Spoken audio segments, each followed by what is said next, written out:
Welcome back to Brush Up Your Game, and today, a re-review of Kyana Prime, Wave 14's Timeship, the Krenim weapon ship, from Voyager's Year of Hell Part 2. Great episode series. But mirror and independent, not a great combo, kind of a weird combo, definitely a unique combo. And the glaring hole that this ship has is the lack of a crew slot. There are many things wrong with this ship, don't get me wrong, but that's the number one issue I have with it, and no super easy way to get a crew slot. There's a few. You could go Calvin Hudson, that gives you a crew slot, and stick Sakona on there, but really you're struggling to get more than one crew slot on this ship.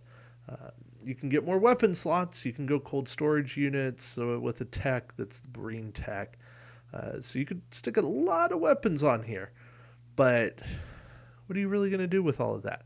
It has no meaningful way to evade, and yes, I'm including the named ability on here. Because action, roll 3 defense dice for every evade result. Place an evade token beside your ship. On average, you're getting 1. On a good day, 2. On a bad day, 0. And that miracle roll 3, and then nobody attacks you and you've wasted your action and you have no offensive quality. This is a ship that desperately needs a reprice. I hope we get it. I don't know that we will. And see, the most glaring thing, well, we already had the most glaring thing. One of the aspects that really hurts this ship, it only has a 90 forward firing arc. No rear arc, no simple way to get 360 fire on here. I guess Mirror has some 360 stuff, but it's not at great quality. And so it's expensive.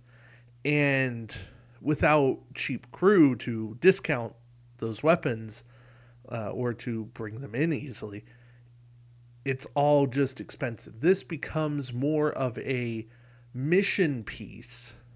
And then I want this ship to be scarier. I want it to have more durability, more hull, more shields, more evasiveness, more firepower, and let it be something akin to Borg that was never really meant to be playable by a player, but instead is a piece that you go up against in a grand mission. That's my hope for the weapon ship. Yeah, it moves slowly. It is one of the only ships, it might be the only ship with a 1 and 2 reverse, which is cool. I like that. But it turns poorly, especially for a ship with only a 90 forward arc.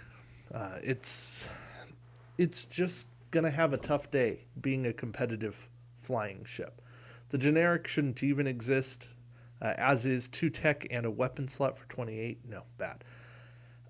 Anorex as a captain adds a tech slot, and that's a miss. He should have added a crew slot. If Anorex is assigned to a Krenim weapon ship, anytime you roll dice for any reason, you can disable one of your upgrades to choose one of those dice and re-roll it. Ooh. I would fix Anorex by just saying if he's assigned to a Krenim weapon ship, anytime you roll dice for any reason, you may choose to re-roll one of those dice and leave it at that. I think he's limited enough that he could do that. And he'd be potent, but limited. And that would be fair. Oberist, one probably needs to be a flip card, be a crew and a captain, a la Kelvin Kirk. But at the start of the game, you get 1 mission token. And then as an action, if you performed a green maneuver this round, you can discard that mission token. So this is a once per game effect. And your weapon upgrade. Well, one of your weapon upgrades. Target a ship at range 1 to 3. You cannot attack or be attacked by that ship this round. You cannot perform any free actions this round.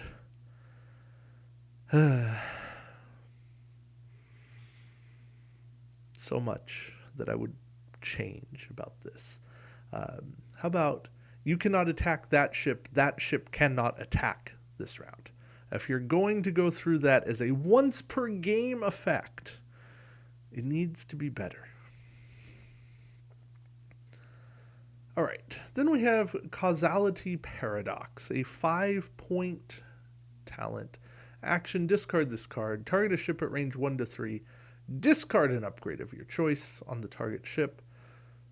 Okay, cool. I'll take that. Then remove one disable token from one of your upgrades if possible. Cool. This upgrade can only be purchased for Anarix or any other Krenim captain assigned to a Krenim weapon ship. It was so promising. It had a great start, but it's handcuffed. And with those restrictions, I can't run it. And it's not as good as something like Tantalus Field on the ISS Enterprise, where I'm okay with it being that limited. This, I guess maybe it is. It does discard a card of my choice, an upgrade of my choice.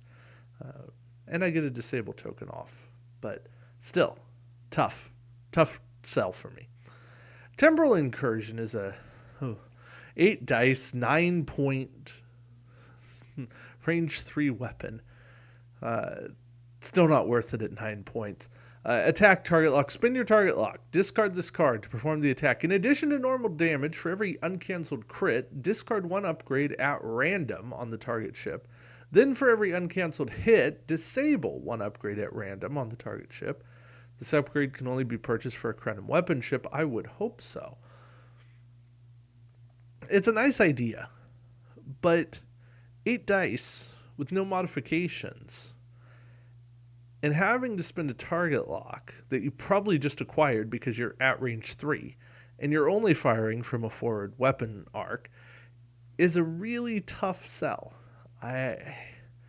If I can find a way to get a secondary action, right, a Martok, then I have hope. I have some built-in quality. I also want to find ways to get a few more dice, maybe a Denatra. But this is just excessive. I can see potential in it in a mission, and that's about it. Chronoton torpedoes are one I've had some fun with, because for 6 points, you get to spend a target lock, disable this card. All damage inflicted by this attack ignores the opposing ship's shields. You can fire this weapon from your forward or rear firing arcs. It costs 6 more points for any ship other than a Krenim ship, plus your faction penalty. So you're paying potentially 13 points to run this on something else. But it is one of the very few cards that bypasses shields. And I have stuck this on an Enterprise E to use its named ability to fire without the target lock. And then I have quality. And with all of that, you can bypass some shields and actually put the herd in on another ship. It's still not great, but it is really fun to make an attack and go, yeah, your shields? Nah, those aren't going to help you. So, Chronoton's thematic, 100% thematic, just super expensive. And end of the day, not worth it. Not worth it at all. Temporal Wavefront, another 6-point card that can only be purchased for the Krenim weapon ship. Action, discard the card. Target every ship in your forward firing arc within range 1 to 3. Each target ship must roll 3 defense dice. For every blank result a ship rolls, that ship must disable one of its cards at random. And that's the problem. I'm discarding. I'm spending an action. I spent 6 points to get this card, and you have 3 chances to roll a blank, which happen on 3 faces. So, not great odds.